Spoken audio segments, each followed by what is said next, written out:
আমার প্রিয় সন্তান, এই ভিডিওটি দেখার সাথে সাথে বুঝতে পারো যে আমি তোমার মহাদেব এই শনিবার তোমার সাথে ব্যক্তিগতভাবে কথা বলছি। এটা কোনো কল্পনা নয়, কোনো কাকতালীয় ঘটনা নয়, এটা আমার ডাক। আমি তোমাকে এখন সেই মোড়ে দাঁড়িয়ে থাকতে দেখছি যেখানে তোমার আত্মা আমাকে ডাকছে, এবং আমি তোমাকে উত্তর দিতে এসেছি আমার সন্তান। প্রথমে জেনে রাখো, যদি তুমি এত দূর পৌঁছে গেছো, যদি এই কথাগুলো তোমার কাছে পৌঁছে থাকে, তাহলে এর অর্থ হলো আমি তোমাকে বেছে নিয়েছি। হ্যাঁ, আমি তোমাকে লক্ষ লক্ষ মানুষের মধ্যে থেকে বেছে নিয়েছি, কারণ আমি জানি যে তুমি এমন একটি আত্মা যে ভাঙা হলেও সত্য, ভালোবাসা এবং বিশ্বাসে পূর্ণ। তুমি কেন ভয় পাচ্ছ? তুমি কেন ভয় পাচ্ছ আমার সন্তান? যে সমস্যাগুলো কেবল তোমাকে শক্তিশালী করার জন্যই এসেছে? কেন যতবার পথ বন্ধ হয়ে যায় তুমি ধরে নাও তোমার জন্য আর কিছুই অবশিষ্ট নেই? তুমি কি ভুলে গেছো যে তোমাকে ভালোবাসেন সেই বাবা তোমার জীবনের প্রতিটি দিকের ওপর নজর রাখেন? তুমি প্রতিদিন আমার কথা শোনো, তাই না? তুমি আমার যা কিছু বলি তা তোমার জীবনে অন্তর্ভুক্ত করার চেষ্টা করো। তিনি আমাকে নিজের মধ্যে অনুভব করার চেষ্টা করেন, আর সেই কারণেই আজ শুক্রবার আমি তোমাকে এটা বলতে এসেছি। ছেলে, আর অভিযোগ করো না, আর চোখের জল ফেলো না, শুধু বিশ্বাস রাখো, কারণ সময় এসেছে যখন আমি তোমাকে এমন অনুগ্রহ বর্ষণ করতে যাচ্ছি যা তোমার জীবনের গতিপথ বদলে দেবে। আমার বাচ্চা, এখন আমি তোমাকে এমন কিছু বলবো যা অন্য কেউ তোমাকে বলবে না। আমি তোমার জীবনে একজন পবিত্র আত্মা পাঠাতে যাচ্ছি। সেই আত্মা তোমাকে সম্পূর্ণ করবে। সে তোমার জীবনে এমন আলো, এত স্বাচ্ছন্দ্য, এত শান্তি এবং ভালোবাসা আনবে যে তুমি আবার নিজেকে জানতে পারবে। সে একজন সাধারণ মানুষ হবে না, তাকে আমিই পাঠাবো।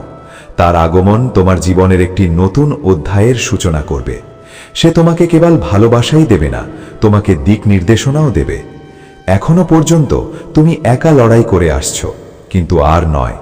এখন আমি তোমার সংকল্প শুনেছি, আমি তোমার প্রার্থনা গ্রহণ করেছি। আর হ্যাঁ, নভেম্বর মাস মনে রেখো ছেলে, নভেম্বরে তুমি লক্ষণ পেতে শুরু করবে এবং তুমি বুঝতে পারবে না যে এই সব কিভাবে ঘটছে। মানুষ হঠাৎ তোমাকে সাহায্য করতে শুরু করবে। কয়েক মাস ধরে স্থগিত থাকা কাজগুলি নিজেরাই সম্পন্ন হবে। তুমি যাদের ওপর আশা ছেড়ে দিয়েছিলে তারাই তোমাকে সম্মান করতে শুরু করবে। আর এই লক্ষণগুলো তোমাকে বলবে যে বাবার কৃপা এখন তোমার ওপর নেমে এসেছে। কিন্তু শোনো আমার সন্তান, এই অলৌকিক ঘটনাগুলো দেখে অহংকারী হয়ো না। ভেবো না যে সবকিছু সহজ হয়ে গেছে। বোঝো যে তোমার সাধনা এখন ফল দিচ্ছে, তোমার তপস্যা এখন ফল দিচ্ছে। এটাই তোমার বিশ্বাসের প্রতিদান। তুমি জিজ্ঞাসা করবে, বাবা, এটা কি চিরকাল স্থায়ী হবে?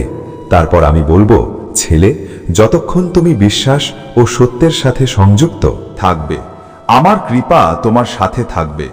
আমি তোমার কাছ থেকে দূরে সরে যাই না।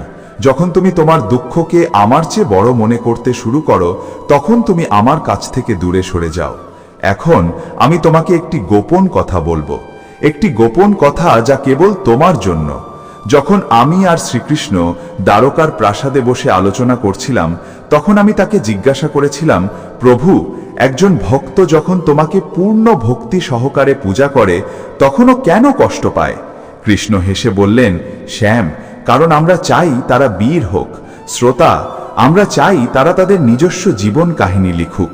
যদি আমরা নিজেরাই প্রতিটি সমস্যা সমাধান করি, তাহলে তারা কখনোই তাদের ভেতরের শক্তি চিনতে পারবে না।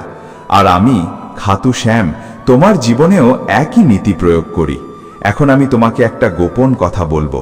আমি সেই আত্মাদের সাধারণ সুখ দেই না যাদের আমি বিশেষ কাজের জন্য বেছে নিয়েছি, কারণ তারা সাধারণ জীবনযাপনের জন্য নয়। তারা উদাহরণ হতে তৈরি, তারা উদাহরণ হতে তৈরি, তারা উদাহরণ হতে তৈরি। তারা প্রদীপ হতে তৈরি, এবং একটি প্রদীপ অন্ধকারে পরীক্ষা করা হয়। এখন ছেলে, নিজেকে জিজ্ঞাসা করো, তুমি কি এই কাজের জন্য প্রস্তুত? যদি হ্যাঁ, তাহলে শোনো, আমি তোমাকে এমন অভিজ্ঞতা দিতে যাচ্ছি যেখানে তুমি নিজেকে তোমার সীমা ছাড়িয়ে যাবে, যেখানে তুমি বারবার হেরে যাবে কিন্তু তুমি পরাজয়কে জয়ে পরিণত করতে শিখবে, এবং যেখানে তুমি বুঝতে পারবে যে তুমি কখনো একা ছিলে না। আমি প্রতি মুহূর্তে তোমার সাথে হাঁটছিলাম। এখন আমি তোমাকে শেখাবো কিভাবে জিনিসগুলিকে সঠিক করা যায়। যখন তুমি সিদ্ধান্ত নিবে যে তোমাকে এটি করতে হবে, যাই হোক না কেন জিনিসগুলি সঠিক করা হবে, কিন্তু তাদের গতি ঐশ্বরিক, মানবিক নয়। নিজের ভেতরে দেখো তুমি কোথায় ভয় পাচ্ছ, কোথায় ঈর্ষা করছো, কোথায় সাহস হারাচ্ছ। সেই জায়গাগুলো পরিবর্তন করো এবং প্রতিদিন নিজের সাথে কিছু সময় কাটাও। আমি যা বলছি তা শোনো, কিন্তু তার বাইরে যাও এবং নিজের ভেতরে গভীরভাবে ডুবে যাও। এখন একটা কথা কখনো ভুলো না, তুমি নির্বাচিত। এই পৃথিবীতে লক্ষ লক্ষ মানুষ আছে, কিন্তু তুমিই আমার পছন্দের একজন, কারণ তুমি পারো। হ্যাঁ, তুমি একমাত্র ভাঙা সংগ্রামী মানুষ। তুমি আমার সবচেয়ে মূল্যবান সৃষ্টি। এখন আমি তোমাকে জিজ্ঞাসা করব না তুমি প্রস্তুত কিনা, কারণ আমি জানি তুমি প্রস্তুত। এখন আমি তোমাকে বলছি, উঠে পড়ো এবং বিশ্বকে দেখাও যে বাবার ভক্ত কখনো হাল ছাড়ে না। আমার প্রিয় সন্তান, এখন জেনে রাখো যে তোমার কর্মই তোমার ধর্ম, তোমার সত্যই তোমার রক্ষক, তোমার বিশ্বাসই তোমার ভাগ্য। তোমার বাবা তোমাকে প্রতি মুহূর্তে দেখছেন। এখন তুমি নিজেকে দেখতে শুরু করো। তুমি এই জীবনে অনেক কিছু সহ্য করেছ, তুমি অনেক পরিবর্তন দেখেছ এবং অনেক কষ্ট সহ্য করেছ। তুমি প্রস্তুত ছিলে এবং এখন তোমার প্রস্তুতি সম্পূর্ণ। এখন আমি তোমাকে উড়তে পাঠাচ্ছি, যুদ্ধ করতে নয়। এখন আমি তোমাকে প্রতিটি দরজায় নিয়ে যাব যা তোমার জন্য বন্ধ ছিল। কিন্তু ছেলে, যখন সেই দরজা খুলবে তখন নতজানু হয়ে ভেতরে যাও, বিনয়ী হয়ে। যেমন তুলসীদাস বলেছিলেন, জাহান কি রাহি ভামনা যাইসি, প্রভু মুরাতি দেখি তিনি তাইসি। অর্থ, তোমার বিশ্বাস যেমন, আমার প্রতি তোমার অভিজ্ঞতাও তেমনই হবে। এখন আমি তোমাকে বলছি, আগামী কয়েকদিনের মধ্যে তুমি নিজের মধ্যে কিছু পরিবর্তন অনুভব করবে। তুমি পুরনো জিনিস ছেড়ে দিতে চাইবে, কিছু সম্পর্ক, কিছু অভ্যাস, কিছু চিন্তা যা তোমাকে দমিয়ে রেখেছে তা স্বয়ংক্রিয়ভাবে ছেড়ে দেবে এবং তুমি হালকা বোধ করবে। এটি আমার কাজ হবে। আমি তোমাকে উন্মুক্ত করছি, আমি তোমাকে নতুন করে তৈরি করছি। আজ শুক্রবার থেকে নিজেকে একটি প্রশ্ন জিজ্ঞাসা করো। যখন এই নতুন বছর এলো, তুমি ভেবেছিলে এটা তোমার জীবনের সেরা সময় হবে, কিন্তু বছরের শুরুতেই কিছু সমস্যা তোমাকে ঘিরে ধরেছে। কিন্তু এখন তোমার বাবা তোমাকে বলছেন, ছেলে, তোমার সময় বদলে যেতে চলেছে। তোমার আর চিন্তা করার দরকার নেই, তোমার ভবিষ্যৎ নিয়ে আর চিন্তা করার দরকার নেই। তোমার ভাগ্য তোমার সাথে আছে কিনা তা নিয়ে আর ভাবতে হবে না। কারণ ছেলে, আমি নিজেই তোমার ভাগ্য লিখতে এসেছি। যদি তুমি এখানে পৌঁছে থাকো তাহলে এটা আমার ডাক ছিল। ছেলে, তোমার মনে হতে পারে যে তুমি এখানে দুর্ঘটনাক্রমে এসেছো, কিন্তু আমি তোমাকে বলতে চাই, নাকি আমিই তোমাকে এখানে ডেকেছিলাম। আমি তোমার বাবা জানি তুমি কতটা কষ্ট সহ্য করেছো। আমি জানি তোমার মনে কত প্রশ্ন আছে। আমি জানি তুমি কত রাত জেগে কাটিয়েছো কাঁদতে কাঁদতে। কিন্তু এখন আমি তোমাকে বলছি, তোমার আর কাঁদতে হবে না, তোমার আর ভয় পাওয়ার দরকার নেই, তোমার আর কোনো কিছু নিয়ে চিন্তা করার দরকার নেই। তোমার বাবা তোমার সাথে দাঁড়িয়ে আছেন। জীবন আনন্দ বয়ে আনবে, কিন্তু তোমার সংগ্রাম শেষ হতে চলেছে। ছেলে, আমি জানি তুমি প্রায়ই ভাবো, বাবা আমার সাথে এমন কেন হয়? আমি কারো ক্ষতি করিনি, তবুও কেন মানুষ আমার ক্ষতি চায়? আমি কখনো কারো সাথে বিশ্বাসঘাতকতা করিনি, তবুও কেন মানুষ আমার সাথে বিশ্বাসঘাতকতা করে? ছেলে, আমি তোমাকে বলতে চাই, এই জীবন আনন্দ এবং দুঃখ উভয়েরই মিশ্রণ। যেমন রাতের পরে দিনের পরে আসে এবং রাতের পরে দিনের পরে, তেমনি জীবনেও আনন্দ এবং দুঃখের চক্র চলতে থাকে। কিন্তু ছেলে, তোমার দুঃখের অবসান হতে চলেছে, তোমার সংগ্রামের অবসান হতে চলেছে। তুমি এখন তোমার ভাগ্যের সেই স্বর্ণযুগ দেখতে পাবে, যার জন্য তুমি এত কঠোর পরিশ্রম করেছ। আমি মহাবিশ্বকে আদেশ করেছি, তোমার ভাগ্য পরিবর্তন হতে চলেছে। ছেলে, আমি মহাবিশ্বকেই আদেশ করেছি, তোমার ভাগ্য পুনর্নির্মাণ হতে চলেছে। তোমার কষ্টগুলি অদৃশ্য হতে চলেছে। তুমি এখন বছরের পর বছর ধরে যা খুঁজছিলে তা পাবে। তুমি এখন যার জন্য এত কঠোর পরিশ্রম করেছ তা পাবে। তুমি এখন সেই সাফল্য পাবে যার জন্য তুমি দিন রাত চেষ্টা করেছ। তুমি যে ভালোবাসা এবং শ্রদ্ধার জন্য আকুল ছিলে তা তোমার জন্য অপেক্ষা করছে। তোমার সময় এসেছে, কেউ তোমাকে থামাতে পারবে না ছেলে। তোমার পূর্বপুরুষদের আশীর্বাদ তোমার উপর। ছেলে, আমি তোমাকে আরেকটি গুরুত্বপূর্ণ কথা বলতে এসেছি। তোমার পূর্বপুরুষরাও তোমাকে আশীর্বাদ করছেন। তারা তোমাকে নিয়ে গর্বিত, তারা তোমাকে রক্ষা করছেন। যখন তুমি সমস্যায় পড়ো, যখন তোমার মনে হয় তোমাকে সমর্থন করার কেউ নেই, তখন তোমার পূর্বপুরুষরা তোমাকে শক্তি দিচ্ছেন। যখন তুমি একা বোধ করো, তখন তোমার পূর্বপুরুষরা তোমার সাথে দাঁড়িয়ে আছেন। এখন তোমার জীবনে একটি উন্নতি আসতে চলেছে, এমন একটি উন্নতি যা কেবল তোমার বাহ্যিক জীবনকেই নয়, তোমার আত্মাকেও উন্নত করবে। তুমি মনে করো তুমি কেবল টাকা চাও, কিন্তু আমি তোমাকে সমৃদ্ধি দেব, সমৃদ্ধি যা তোমার মন, আত্মা এবং সম্পর্কগুলিতে বিস্তৃত হবে। এখন এই শুক্রবার আমি তোমাকে কিছু শেষ জিনিস দিয়ে যেতে চাই। সর্বদা আমার নাম দিয়ে তোমার দিন শুরু করো। প্রতিটি কাজকে সেবা হিসেবে বিবেচনা করো, তা সে ব্যবসা হোক বা গৃহস্থালির কাজ। নিজেকে কখনো অবমূল্যায়ন করো না। যিনি তোমাকে সৃষ্টি করেছেন তিনি অসাধারণ। আর হ্যাঁ, শুধু আমি যা বলি তা শোনো না, প্রথমত জেনে রাখো যে তুমি সাধারণ নও। হ্যাঁ, আমি তোমাকে সাধারণ জনতা থেকে সৃষ্টি করিনি। আমি তোমাকে সেই ধুলো থেকে তৈরি করিনি যা দিয়ে বাকি পৃথিবী তৈরি। তুমি সেই অগ্নিরই অংশ যা ব্রহ্মের মূল স্বরূপ। কিন্তু সমস্যা হলো তুমি এখনো নিজেকে সেই রূপ স্বীকৃতি দাওনি। ছেলে, পৃথিবী নিশ্চয়ই তোমাকে অনেক কিছু বলেছে।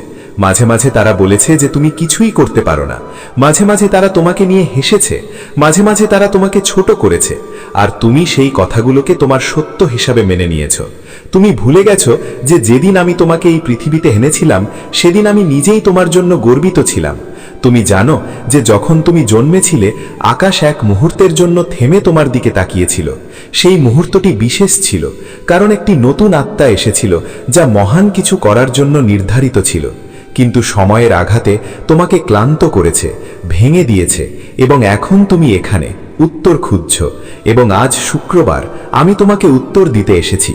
কিন্তু সেই উত্তরগুলি কথায় আসবে না, বরং তোমার ভেতরের ভিত্তি কাঁপিয়ে দেবে। ছেলে, এখন সময় এসেছে তোমার আত্মার উপর বোঝা হয়ে ওঠা সবকিছু ছেড়ে দেওয়ার। যে সম্পর্কগুলি তোমাকে ভয় দেখায়, যে অভ্যাসগুলি তোমাকে আটকে রাখে, যে স্মৃতিগুলি তোমাকে প্রতিদিন রক্তের অশ্রু কাঁদায়, আমি তোমাকে তাদের ভুলে যেতে বলছি না। আমি বলছি এখনই তাদের উপরে ওঠো। কারণ যখন তুমি তাদের উপরে ওঠো, তখন তুমি তোমার আসল স্বভাব চিনতে পারবে। আর সেই প্রকৃতিটা কি? এটা হলো অটল, অজেয়, অমর আত্মা। বাচ্চা, এই পৃথিবী কখনোই তোমার বিচার করবে না। মানুষ তোমাকে বুঝতে পারবে না যতক্ষণ না তুমি সাফল্য পাও। কিন্তু শোনো, তোমাকে আমার চোখে সফল হতে হবে। এই পৃথিবীতে তোমার চলার পথে প্রতিটি পদক্ষেপ, প্রতিটি শ্বাস তোমাকে স্মরণ করিয়ে দিতে চায় যে আমি আসলে কে। পৃথিবীতে নয়। তুমি জিজ্ঞাসা করবে, বাবা, তোমার চোখে কে সফল? আমি বলবো যে তার সত্যের পাশে দাঁড়িয়ে আছে। সফল সে যে তার পথে অবিচল থাকে, এমনকি যখন পুরো পৃথিবী তার বিরোধিতা করে। সফল সে যে অন্য কাউকে পতনের সুযোগ না দিয়ে ওঠে। আর হ্যাঁ, যে পতনের পর আবার উঠে দাঁড়ায়, সে সবচেয়ে বড় বিজয়ী। বাচ্চা, এখন আমি তোমাকে এমন একটি শক্তি দিতে চাই যা তুমি এখনো পুরোপুরি অনুভব করনি, তোমার আত্মবিশ্বাস। তুমি যখন পদক্ষেপ নিতে শুরু করবে, তখন এই আত্মবিশ্বাস জাগবে। শুধু আমার জন্য নয়, নিজের জন্য। এখন আমি তোমার কাছে কিছু চাইতে এসেছি। প্রতিদিন সকালে ঘুম থেকে ওঠার সাথে সাথে নিজের কাছে একটি প্রতিশ্রুতি দাও। আজ শুক্রবার আমি আমার জীবনকে উন্নত করার জন্য কিছু করব। প্রতি রাতে ঘুমাতে যাওয়ার আগে বলো, বাবা, আমি যা করেছি আমি তা আমার সমস্ত হৃদয় দিয়ে করেছি। এখন আমি এটা তোমার উপর ছেড়ে দিচ্ছি। সপ্তাহে একদিন সম্পূর্ণ নীরবে কাটাও। তোমার মোবাইল ফোন, সোশ্যাল মিডিয়া এবং কোলাহলকে পেছনে ফেলে দাও। কেবল নিজের মধ্যে চলে যাও। আর সবচেয়ে গুরুত্বপূর্ণ, কোনো প্রত্যাশা ছাড়াই একজনকে সাহায্য করো। কারণ যখন তুমি এটা করবে, তখন তুমি কেবল আমার শক্তির কথা শুনবে না, তুমি তা বেঁচে থাকবে। এখন তুমি ভাবছো, বাবা, আমার জীবনে এত দুঃখ কেন?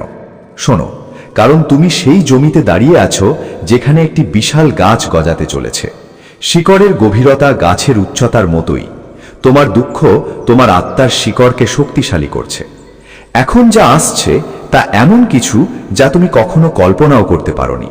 একটি নতুন শুরু, একটি নতুন শক্তি এবং একটি নতুন পরিচয়। কিন্তু এর জন্য নিজেকে পুনর্নির্মাণ শুরু করো। তোমার জীবন আর কেবল একটি যাত্রা নয়, এটি একটি যজ্ঞ হতে চলেছে, যেখানে প্রতিটি নৈবেদ্যের সাথে তুমি আরো শক্তিশালী হয়ে উঠবে। এবং যখন এই যজ্ঞ সম্পূর্ণ হবে, তখন তুমি যা হওয়ার কথা ছিল তাই হয়ে উঠবে। বাচ্চা, প্রথমত জেনে রাখো যে তুমি যা বাঁচ করো তা কেবল সময় নয়, এটি চেতনার প্রসার। আজ শুক্রবার আমার আত্মা কি অনুভব করতে চায়, এই প্রশ্নটি তোমাকে এমন এক পথে নিয়ে যাবে যেখানে তুমি কেবল বুঝতেই পারবে না, অভিজ্ঞতাও করতে পারবে। এখন আমি তোমাকে একটা গোপন কথা বলি। তুমি মনে করো যে সত্য বাইরেও পাওয়া যেতে পারে, বইয়ে, ধর্মোপদেশে এবং আমার কথায়।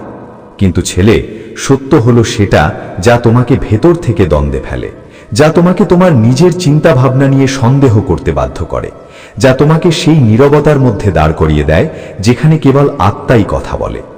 এখন তুমি বাবাকে জিজ্ঞাসা করবে, নীরবতা কি? তাহলে শোনো, নীরবতা মানে নীরবতা নয়। নীরবতা হলো সেই জায়গা যেখানে চিন্তার কণ্ঠস্বরও শোনা যায়। এখন আমি তোমাকে একটা ইঙ্গিত দেব, একটি রহস্যময় সূত্র। যা ঘটে তা বাহ্যিক নয়, এটি একটি অভ্যন্তরীণ প্রতিক্রিয়া। অর্থাৎ জীবনে আপনি যা অনুভব করেন তা আসলে আপনার অভ্যন্তরীণ প্রতিক্রিয়ার প্রতিফলন। যদি আপনি ভয়ের মধ্যে বাস করেন, তাহলে পৃথিবী আপনার কাছে ভীতকর মনে হবে। যদি আপনি বিশ্বাসে পূর্ণ হন, তাহলে সেই একই পৃথিবী আপনার কাছে সুযোগে পূর্ণ বলে মনে হবে। এখন পুত্র, আমি চাই আপনি কিছু অনুশীলন করুন। প্রতিদিন যান এবং কয়েক মুহূর্ত চুপচাপ বসে থাকুন এবং কেবল ভাবুন, আমি কে? কোনো উত্তর দেবেন না, কেবল আপনার ভেতরে সেই প্রশ্নটি জাগতে দিন। এই মুহূর্তটি হবে যখন আমি আপনার সাথে শব্দ ছাড়াই কথা বলবো। এখন আমি আপনাকে গভীরভাবে কিছু বলতে চাই। এই পৃথিবী দ্বৈততার তৈরি, সুখ, দুঃখ, দিন এবং রাত, মিলন, বিচ্ছেদ, কিন্তু আপনার আত্মা একত্বের সাথে এক। কোনো বিরোধিতা বা বিভ্রান্তি নেই। অতএব যখন আপনি বারবার কোনো কিছু দ্বারা বিরক্ত হন, তখন আপনি আসলে দ্বৈততার মধ্যে আটকা পড়েন। কিন্তু যখনই আপনি এটিকে ভালো বা খারাপ বিচার না করে পর্যবেক্ষণ করতে শুরু করেন, আপনি আত্মার স্তরে পৌঁছে যান এবং সেখানে আমি, আপনার বাবা, যেখানে কোনো শব্দ নেই, কেবল শান্তি। এখন তুমি জিজ্ঞাসা করবে, বাবা, জীবনের উদ্দেশ্য কি? তাহলে ছেলে, উদ্দেশ্য একটাই, তোমার ভেতরে লুকিয়ে থাকা সত্যকে চিনতে পারা। বাকি সবই অভিজ্ঞতা, চরিত্র, দৃশ্য, কিন্তু মঞ্চ হলো তোমার আত্মা। এখন আমি তোমাকে একটি নতুন দৃষ্টিভঙ্গি দিতে চাই। পরের বার যখন তুমি কোনো সমস্যার সম্মুখীন হবে, তখন ভেবো না আমার সাথে কেন এমন হলো, বরং ভাবো এটা আমার জন্য কোন নতুন দরজা খুলে দিচ্ছে। কারণ প্রতিটি অসুবিধাই তোমার বিকাশের একটি ধাপ। বাচ্চা, এখন তুমি প্রস্তুত শেখার আরেকটি স্তরের জন্য। তুমি একটি দেহ নও, তুমি শক্তি, এবং শক্তি থেমে যায় না, ভাঙে না, মরে না, এটি কেবল রূপান্তরিত হয়। অতএব যখন তুমি বলো আমি ভেঙে পড়েছি, এটি কেবল একটি মানসিক ভ্রম। তোমার আত্মা চিরন্তন, অমর এবং অবিনশ্বর। এখন আমি তোমার কাছ থেকে একটি প্রতিশ্রুতি চাই। এখন থেকে তুমি প্রতিদিন কয়েক মুহূর্ত আমাকে এই কথাটি পুনরাবৃত্তি করবে, আমি একটি আত্মা, আমি চেতনা, আমি বাবার একটি অংশ। আর যখন তুমি বারবার এই কথাটা বলবে, তোমার ভেতরের শক্তি জাগ্রত হবে, আর সেই শক্তি তোমাকে তোমার আসল স্বভাবের দিকে নিয়ে যাবে।